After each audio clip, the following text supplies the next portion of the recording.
രാജ്യത്ത് വിലക്കയറ്റവും തൊഴിലില്ലായ്മയും ആഭ്യന്തര പ്രശ്നങ്ങളും പുകയുമ്പോഴും പ്രധാനമന്ത്രി നരേന്ദ്രമോദി ലോകം മുഴുവൻ ടൂർ അടിച്ച് നടക്കുകയാണ്. TV വാർത്തകളിലും സോഷ്യൽ മീഡിയ ചർച്ചകളിലും പ്രതിപക്ഷ പ്രസംഗങ്ങളിലും എല്ലാം നമ്മൾ ദിവസവും കേൾക്കുന്ന കനത്ത വിമർശനം നിറഞ്ഞൊരു ആരോപണമാണിത്. കേൾക്കുമ്പോൾ ആർക്കും അങ്ങനെ തന്നെ തോന്നൂ. നൂറുകണക്കിന് കോടികൾ പൊതുപണമെടുത്ത് വലിയ അണിനിരപ്പോടെ വിമാനമിറങ്ങി ലോക നേതാക്കളെ കെട്ടിപ്പിടിച്ച് നടക്കുന്ന ഒരു ചിത്രം. എന്നാൽ നിങ്ങൾ എപ്പോഴെങ്കിലും ചിന്തിച്ചിട്ടുണ്ടോ, അല്ലെങ്കിൽ മനസ്സിലാക്കാൻ ശ്രമിച്ചിട്ടുണ്ടോ, ഈ വിദേശ യാത്രകൾക്ക് പിന്നിൽ ഇന്ത്യ എന്ന രാജ്യം നേടുന്നത് എന്തൊക്കെയാണെന്ന്? കേട്ടോളൂ.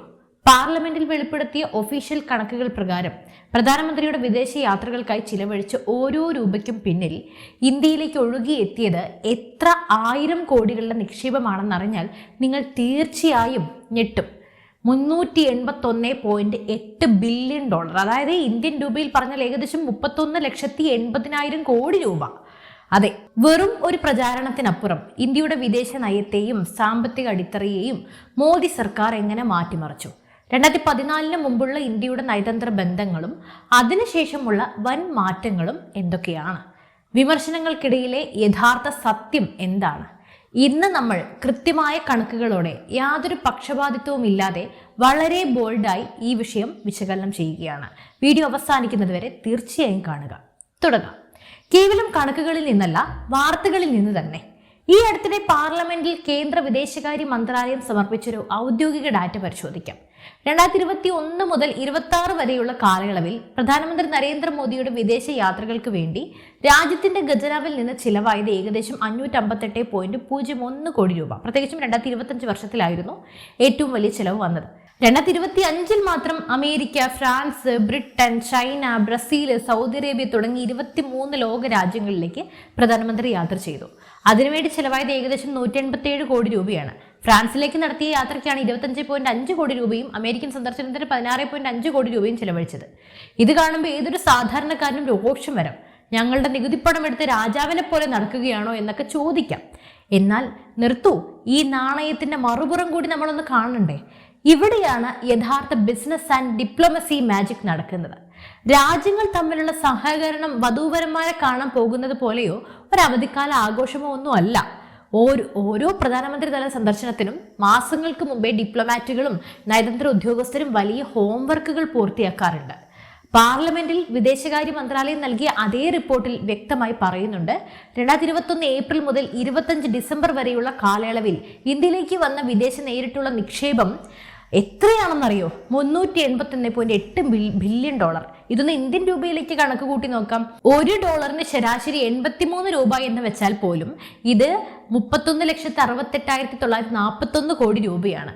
അതായത് ചിന്തിച്ചു നോക്കൂ, ഖജനാവിൽ നിന്ന് പ്രധാനമന്ത്രിയുടെ യാത്ര സുരക്ഷയ്ക്കും വിമാനയാത്ര കൂലിക്കും താമസത്തിനും വേണ്ടി ചിലവഴിച്ചത് 558 കോടി രൂപയാണ്. എന്നാൽ ഈ ഹൈ ലെവൽ നയതന്ത്ര ഇടപെടലുകളിലൂടെ ഇന്ത്യയിലെ വ്യവസായങ്ങളിലേക്കും ആപ്പിൾ, സെമി ചാലക നിർമ്മാണം, പ്രതിരോധ ഗവേഷണം, ഹരിത ഊർജം, റെയിൽവേ, അടിസ്ഥാന സൗകര്യങ്ങൾ തുടങ്ങിയ മേഖലകളിലേക്കെല്ലാം ഒഴുകിയെത്തിയത് 31.8 ലക്ഷം കോടി രൂപയുടെ വിദേശ നിക്ഷേപമാണ്. കൂടാതെ 2021 ശേഷം മാത്രം 316-ലധികം വൻകിട കോർപ്പറേറ്റ് കരാറുകളും സാമ്പത്തിക ഉടമ്പടികളുമാണ് ലോകരാജ്യങ്ങളുമായി ഇന്ത്യ ഒപ്പുവെച്ചത്. വെറും ഒരു വൻകിട കമ്പനിക്ക് ഇന്ത്യയിൽ കോടികൾ നിക്ഷേപിക്കാൻ തോന്നണമെങ്കിൽ ആ രാജ്യത്തലവനുമായി ഇന്ത്യയുടെ തലവന് ഊഷ്മളമായ വ്യക്തിബന്ധം ആവശ്യമാണല്ലോ. ആ വിശ്വാസമാണ് പ്രധാനമന്ത്രി നരേന്ദ്രമോദി തന്റെ ഓരോ യാത്രയിലൂടെയും ലോക നേതാക്കളിൽ നിന്നും നേടിയെടുക്കുന്നത്. നമുക്ക് കുറച്ച് പുറകോട്ടൊന്ന് സഞ്ചരിക്കാം. കൃത്യമായി പറഞ്ഞ ഒരു 12-15 വർഷം പിന്നോട്ട്. 2014 മുമ്പുള്ള ഇന്ത്യയുടെ അവസ്ഥ എന്തായിരുന്നു എന്ന്. 2014 മുമ്പ് ഇന്ത്യയെ ലോകം കണ്ടത് അഴിമതിയിൽ മുങ്ങിത്താഴുന്ന, തീരുമാനങ്ങൾ എടുക്കാൻ മടിക്കുന്ന, ധൈര്യമില്ലാത്ത, പ്രതിരോധ കാര്യങ്ങളിൽ പൂർണ്ണമായും മറ്റ് രാജ്യങ്ങളെ ആശ്രയിക്കുന്ന ഒരു ബലഹീനമായ രാജ്യമായിട്ടായിരുന്നു. നോൺ അലയൻസ് മൂവ്മെന്റ് അല്ലെങ്കിൽ ചേരിചേരാ നയം എന്ന പേരിൽ ഇന്ത്യ ലോകരാഷ്ട്രങ്ങൾക്കിടയിൽ ഒരു നിഷ്പക്ഷ നിരീക്ഷകൻ മാത്രമായിരുന്നു. അറബ് രാജ്യങ്ങളോട് സൗഹൃദം കാട്ടുമ്പോൾ നമ്മൾ ഇസ്രയേലിനെ പേടിച്ചിരുന്നു. അമേരിക്കയോട് അടുക്കുമ്പോൾ റഷ്യക്ക് ദേഷ്യം വരുമോ എന്ന ഭയം ഉണ്ടായിരുന്നു. എന്നാൽ 2014 ശേഷം എന്താണ് ഇവിടെ സംഭവിച്ചത്? മോദി സർക്കാരിന് നയതന്ത്രം പേര് മാറി. Diplomacy of action, strategic autonomy. നോക്കൂ, സൗദി അറേബ്യയും UAEയും അടങ്ങുന്ന ഇസ്ലാമിക ലോകവുമായി ഇന്ത്യ ചരിത്രത്തിൽ ഏറ്റവും മികച്ച ബന്ധമാണ് സ്ഥാപിച്ചത്. അതേസമയം തന്നെ ഇസ്രായേലിൽ സന്ദർശനം നടത്തുന്ന ആദ്യ ഇന്ത്യൻ പ്രധാനമന്ത്രിയായി നരേന്ദ്രമോദി മാറിയപ്പോഴും അത് പശ്ചിമേഷ്യൻ ബന്ധത്തെ ബാധിച്ചിട്ടില്ല. റഷ്യ ഉക്രൈൻ യുദ്ധം കൊടുമ്പിരി കൊണ്ടിരുന്നപ്പോൾ പാശ്ചാത്യ രാജ്യങ്ങളുടെ വൻ ഭീഷണിയെയും ഉപരോധങ്ങളെയും കാറ്റിൽ പറത്തി. ഇന്ത്യക്കാരുടെയും രാജ്യത്തിന്റെയും നന്മയ്ക്ക് വേണ്ടി റഷ്യയിൽ നിന്നും കുറഞ്ഞ വിലയ്ക്ക് ക്രൂഡ് ഓയിൽ ഇറക്കുമതി ചെയ്യാൻ ഇന്ത്യക്ക് സാധിച്ചു. ഇതേ സമയത്ത് തന്നെ അമേരിക്കയുമായും ക്വാഡ് സഖ്യവുമായും ഇന്ത്യ തോളോട് തോൾ ചേർന്ന് പ്രവർത്തിക്കുകയും ചെയ്തു. മുമ്പ് ലോക നേതാക്കളുടെ മീറ്റിങ്ങുകളിൽ ഇന്ത്യ സൈഡ് ബെഞ്ചുകളിൽ ഇരുന്നിരുന്നുവെങ്കിൽ ഇന്ന് G20 പോലെയുള്ള വൻകിട ഉച്ചകോടികളിൽ അജണ്ട നിശ്ചയിക്കുന്നത് തന്നെ ഇന്ത്യയാണ്. G20 വിജയകരമായി ഡൽഹിയിൽ നടത്തിയത് വഴി ഗ്ലോബൽ സൗത്തിൽ അല്ലെങ്കിൽ വികസ്വര രാജ്യങ്ങളുടെ ശബ്ദമായി ഇന്ത്യ മാറി. ഇതൊക്കെ വെറുതെ ഉണ്ടായതല്ല.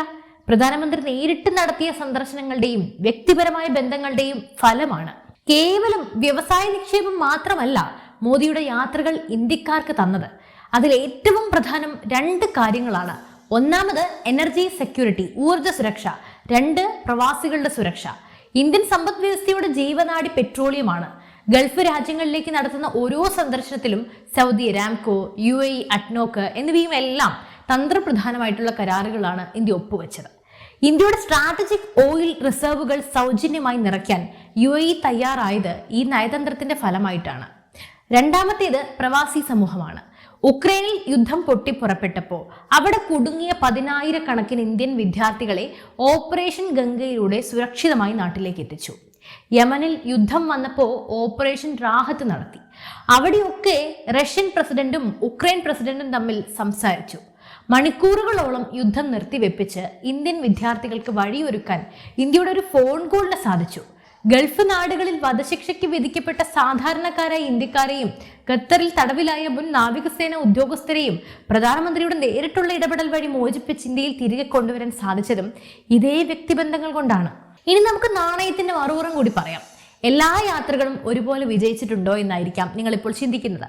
തീർച്ചയായിട്ടും ഇല്ല. ഒരു ജനാധിപത്യ രാജ്യത്ത് വിമർശനങ്ങൾ അത്യാവശ്യം തന്നെയാണ്. ചൈനയുമായിട്ടുള്ള അതിർത്തി തർക്കങ്ങൾ പരിഹരിക്കുന്നതിലോ അല്ലെങ്കിൽ പാകിസ്ഥാനിലേക്ക് പെട്ടെന്ന് നടത്തിയ സന്ദർശനം വഴി അയൽപക്ക ബന്ധം മെച്ചപ്പെടുത്തുന്നതിലോ ആഗ്രഹിച്ചത്ര ഫലം കണ്ടില്ലെന്ന് വിമർശകർ ചൂണ്ടിക്കാണിക്കുന്നുണ്ട്. പക്ഷേ അതേസമയം ഞാൻ പറയട്ടെ, പാകിസ്ഥാനുമായി നമുക്ക് എന്തിനാണ് ഒരു നല്ല ബന്ധം? കൂടാതെ രാജ്യത്ത് ആഭ്യന്തരമായി വലിയ കലാപങ്ങളോ പ്രതിസന്ധികളോ ഉണ്ടാകുമ്പോൾ പ്രധാനമന്ത്രി വിദേശത്തായിരിക്കുന്നത് ഒഴിവാക്കാമായിരുന്നു എന്ന പ്രതിപക്ഷത്തിന്റെ വിമർശനത്തിൽ ന്യായമുണ്ട് എന്ന് പറയുന്നതിൽ യാതൊരു അർത്ഥവുമില്ല. അതുപോലെ തന്നെ എല്ലാ MOUകളും പൂർണ്ണമായി നിക്ഷേപമായി മാറിയിട്ടില്ല എന്നതും സത്യമാണ്. എന്നാൽ ഇതൊക്കെ വെച്ച് നോക്കുമ്പോൾ മോദി ടൂറ് പോകുന്നു, പണം മുടിക്കുന്നു എന്ന് മാത്രം പറയുന്നത് തികച്ചും അപക്വവും വസ്തുതാവിരുദ്ധവുമായിട്ടുള്ള ഒരു നിഗമനമാണ്. ചുരുക്കി പറഞ്ഞ ഇന്നത്തെ ആഗോളവൽകൃത ലോകത്ത് വീടിന്റെ ഉള്ളിൽ അടച്ചുപൂട്ടിയിരുന്നാൽ ഒരു രാജ്യത്തിനും വളരാൻ സാധിക്കില്ല.